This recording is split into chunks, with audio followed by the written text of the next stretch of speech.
Key point 9. Do not swim upstream. Do not swim upstream. Now, this kind of falls in line with capitalizing on opportunities. If a person extends their hand to you, don't turn away. Now, if somebody's disrespectful and things like that, turn away. But if you're in a situation where someone extends their hand to you, don't turn away from it. That person may know information that you need to have an easier path. Swimming upstream is for salmon, right? And I often hear the cliche that struggle is necessary for success. You also hear love is hard. It's not. Struggle isn't necessary. Is it a component? Yeah, definitely. But sometimes struggle isn't necessary. Sometimes it just isn't. There are times when you catch a break, and that's okay. There's nothing wrong with it. It doesn't mean that you didn't work hard.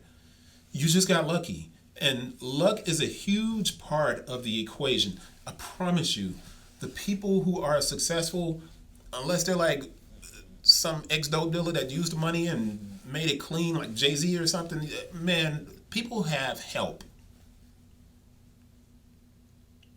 And they have a lot of it in some instances. Sometimes you don't have any help. But if you get lucky, man, don't feel like you cheated the system. You didn't. Be proud of that and keep carrying on. Do what you have to do. Nothing is guaranteed. You create something. You can't make people, you can't snatch them and be like, yo, buy this from me, son. You can't make people buy things from you. You can't make people hire you. You can only create and share. The things you gain from the creation will help motivate you, right? But your motivation should always be doing a great job. Don't allow the money to motivate you. You can't make people buy what you have, but if they buy it, don't make the money part of it your motivation. Make doing a fantastic job your motivation. And then when you get these things that come to you, these rewards from doing a great job, then it's more fulfilling and it's sustainable. But do not swim upstream.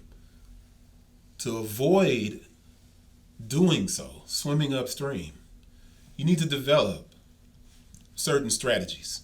And here are a few that you can use. You can find a mentor. Develop relationships. Utilize email and create user groups on social media to direct your message to different people and bring people together. Don't be afraid to ask questions.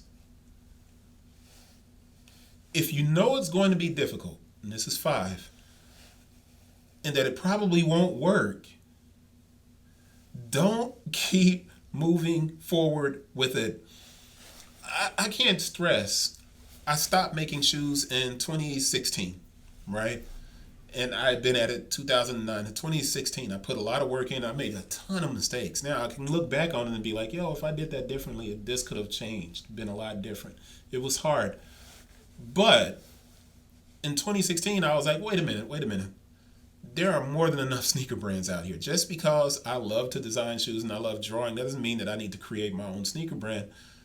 And I feel the same way about a lot of people that are making clothing and sneakers. There's enough stuff out there already, man. We got way too much stuff out there. And it's not being made responsibly.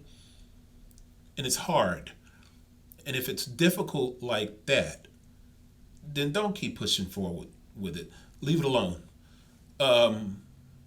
Sometimes saving face means that you're not going to look good to the rest of the world. But you know what it does do? It means you haven't placed your family in a difficult situation. Or if you're single, you haven't placed yourself in a place where you give up on entrepreneurship entirely. Don't swim upstream. There's learning in failure. And you can't be so prideful that you aren't willing to stop and think about what it is that you're working on. Don't swim upstream. Key point 10. Develop a plan of action. When you have a great idea, which is probably every day, people have great ideas every day. That's not even an exaggeration. I've said this before. Get up and write it down. If you're going to start a clothing company, sit down and figure out which item you will sell first, right?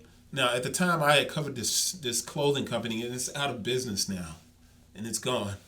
But that owner did something that I realized was very smart. The owner of that clothing company reached out to, and if you live even if it's a small big city, if you live in a big city and they're trying to revitalize a certain section of town, you can get free storefront space. You can get loans and things like that. Well, this clothing company here in Memphis, this guy launched this business, and he got what was called a Center City Commission Loan Retail Forgiveness Program. And those programs exist in different cities. So wherever you are, type in downtown commission, type in business loan forgiveness, business loan retail forgiveness program. Now, that program that he was in, the Center City Commission Loan Retail Forgiveness Program, it exists almost everywhere. I'm positive about that, specifically, like I said, in these revitalized areas. So when that business launched, it was in 2010. The store was in a developing, growing part of downtown Memphis called the South Main Arts District.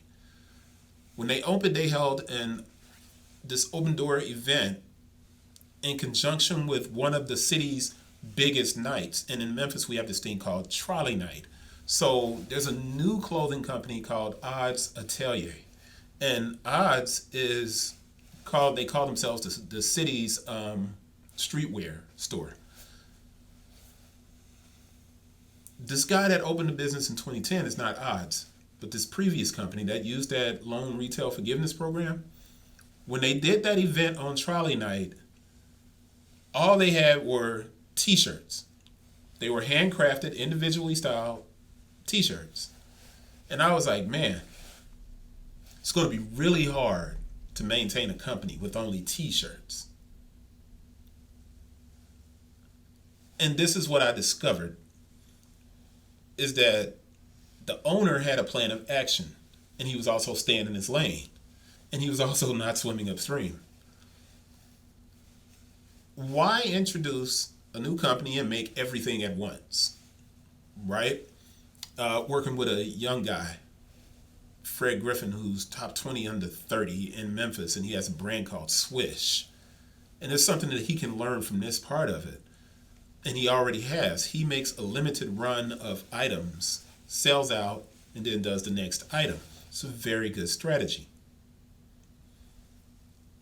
When you start a business, slow growth is better, specifically in fashion, because trends change quickly in fashion. Now, imagine if this guy had opened a store and immediately carried big baggy jeans and hoodies. When the trend shifted to skinny jeans and vintage apparel, he would have been stuck with enormous quantities of clothing that wouldn't sell. Then he would have to repurpose it and all this other stuff. And that would have increased storage expenses. It would have decreased income since he would be discounting items. And a new store that discounts like items that are out of style, they're not catering to high fashion, and it can create a negative perception. That guy's business at the time developed other apparel items.